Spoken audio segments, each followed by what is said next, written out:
అమ్మా నాన్న అనాథల పుణ్యక్షేత్రం, అమ్మా నాన్న అనాథల పుణ్యక్షేత్రం, అన్నము పెట్టి ఆదరించే సేవధామ క్షేత్రం.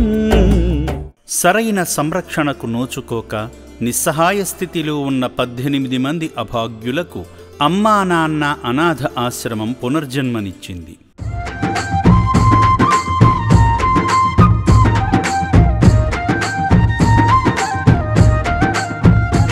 సెప్టెంబరు 4న సూర్యాపేట జిల్లా సంక్షేమ అధికారులు, సూర్యాపేట జిల్లా కలెక్టర్ గారి ఆదేశాల మేరకు 18 మంది మతిస్థిమితం సరిగా లేని అంగవైకల్యంతో బాధపడుతున్న అభాగ్యులను చౌటుప్పల్లోని అమ్మా నాన్న అనాథ ఆశ్రమానికి తీసుకువచ్చారు.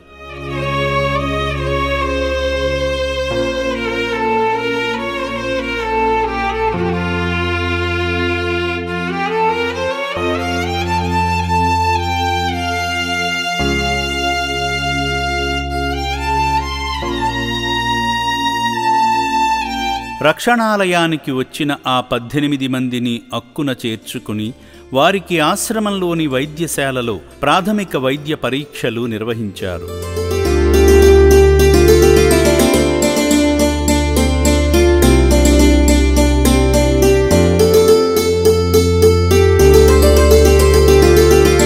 ముందుగా వీరికి భోజనం పెట్టగా కడుపు నిండా తిన్నారు.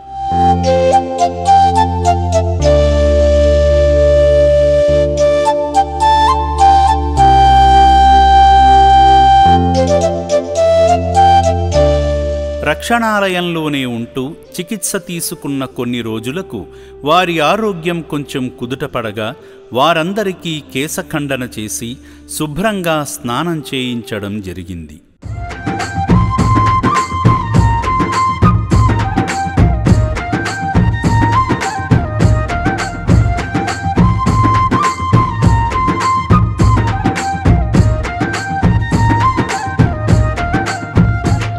అనంతరం మీలాంటి దాతలు అందించిన బట్టలను వారికి ధరింపజేశారు. ఆశ్రమానికి వచ్చినప్పుడు అగమ్యగోచర స్థితిలో ఉన్న ఈ నిర్భాగ్యులు నేడు శుభ్రంగా సంతోషంగా ఉంటున్నారంటే మీరందిస్తున్న ప్రోత్సాహం వల్లనే. ఈ అభాగ్యులపై జాలి చూపుతూ మీరందిస్తున్న సహాయం వల్లనే ఇటువంటి అభాగ్యులు అమ్మా నాన్న అనాథ ఆశ్రమం ద్వారా పునర్జన్మ పొందుతున్నారు.